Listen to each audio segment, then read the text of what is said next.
लड़कियों के private part को टच करना, लड़कियों के पजामा के नाड़ा को खोलना, लड़कियों के बुक्स को टच करना, it will not consider as a rape. और ये भारत में हल्के से कपड़े उतर जाने के ऊपर महाभारत हो गई थी। अब उसी भारत में ऐसे ऐसे बिल्स लाए जा रहे हैं, ऐसे ऐसे एक्ट बनाए जा रहे हैं और ऐसे ऐसे कानून बनाए जा रहे हैं जहाँ पर विमेंस को डायरेक्टली वे में खतरा ही खतरा है। और लाडली योजना, बेटी बचाओ बेटी पढ़ाओ योजना, महिला सम्मान योजना, महिला समृद्धि योजना, तो महिला ये योजना, महिला वो योजना, इन सारी योजनाओं का क्या महिला अचार डालेगी बैठकर, जब उनकी इज्जत ही सेफ नहीं रहेगी। लड़कियों के प्राइवेट पार्ट को टच करना, लड़कियों के पजामा के नाड़ा को खोलना, लड़कियों के बुक्स को टच करना, it will not consider as a rape. और ये बयान इलाहाबाद हाई कोर्ट के जजों ने दिया है। भारत में अब सिर्फ यही देखना रह गया था कि जिस भारत में हल्के से कपड़े उतर जाने के ऊपर महाभारत हो गई थी, अब उसी भारत में ऐसे ऐसे बिल्स लाए जा रहे हैं, ऐसे ऐसे एक्ट बनाए जा रहे हैं और ऐसे ऐसे कानून बनाए जा रहे हैं जहाँ पर विमेंस को डायरेक्टली वे में खतरा ही खतरा है। और जिस तरह से अभी इलाहाबाद हाई कोर्ट के जजेस का ये फैसला आया है, इस पर पूरे भारत में सन्नाटा छा गई है कि क्या अब हमारे विमेंस सेव हो पाएंगे इंडिया में या नहीं हो पाएंगे। ये सबसे बड़े क्वेश्चन मार्क्स लगते हैं हमारे एडमिनिस्ट्रेटिव पर, हमारे जीडीसी और हमारे अथॉरिटी पर कि क्या ये हमारे भारत के विमेंस को,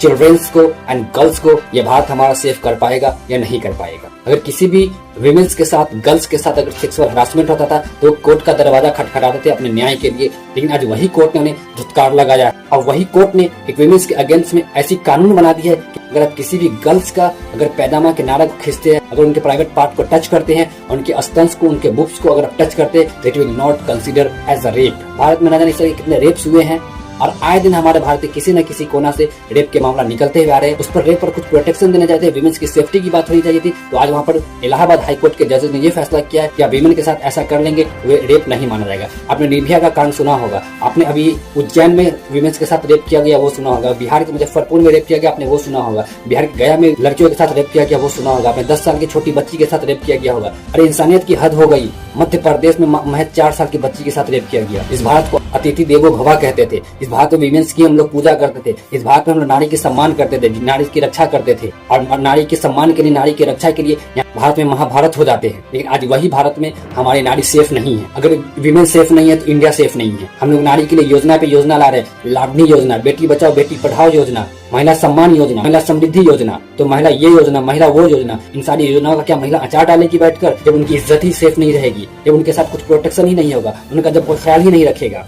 आए दिन की रेप के मामले आते रहते हैं। क्या आज तक सरकार ने कभी निर्णय लेने का कोशिश किया कि हाँ विमेंस को सेफ्टी दी जाए? लेकिन किसी भी सेफ्टी की बात ना करते हुए और इतना बढ़ावा दे चुके हैं उन्हें, इतनी शर्मनाक डिसीजन ले चुके हैं वो लोग कि अगर विमेंस का अगर कोई बुक्स टच करते that is not consider as a rape, आप उनके पैजामा के नारा को खोलते that is not consider as a rape. ये किस तरीके से हमारे भारत में न्याय व्यवस्था चल रही है ये समझ में नहीं आ रहा है। और ये उसी यूपी के इलाहाबाद से न्यूज निकल कर आती है जिस जहाँ के हमारे बाबा योगी आदित्यनाथ है, जिनका कहना है बटेंगे तो कटेंगे। क्या ये बटना हमारा नहीं है? इससे शर्म की बात और क्या सकती है कि इंसानियत के यहाँ पे कत्ल किया जा रहा है। सिर्फ धर्म के नाम पर लोगों को लड़ाना जाना उन्होंने, धर्म के नाम पर राजनीति करना चाहा। क्या विमेंस की सेफ्टी हमारे लिए इंपॉर्टेंट नहीं है? क्या विमेन हमारे लिए इंपॉर्टेंट नहीं है? अगर कब तक ये भारत में होता रहेगा? क्या जब अगर विमेंस अपने चीख चीख कर दम तोड़ देगी, कोर्ट का दरवाजा खटखटाते खटखटाते दम तोड़ देगी, तब उसे कंसीडर करेंगे दैट इज रेप। जब कैंडल मार्च निकाले जाएंगे, ऑन कैमरा रेप की जाएगी, तब that will consider as a rape. क्या हमारे भारत में ऐसी न्याय व्यवस्था होनी चाहिए? लोग हड़ताल पर जाएंगे, लोग पेन डाउन करेंगे, क्या हमारे भारत पर इसका छवि क्या पड़ेगी? फिर वही घिसा पीटा के कोर्ट के दरवाजे खटखटाते रहो, 2 साल 3 साल 4 साल 5 साल मतलब 10 साल आपके पैर खींच जाएंगे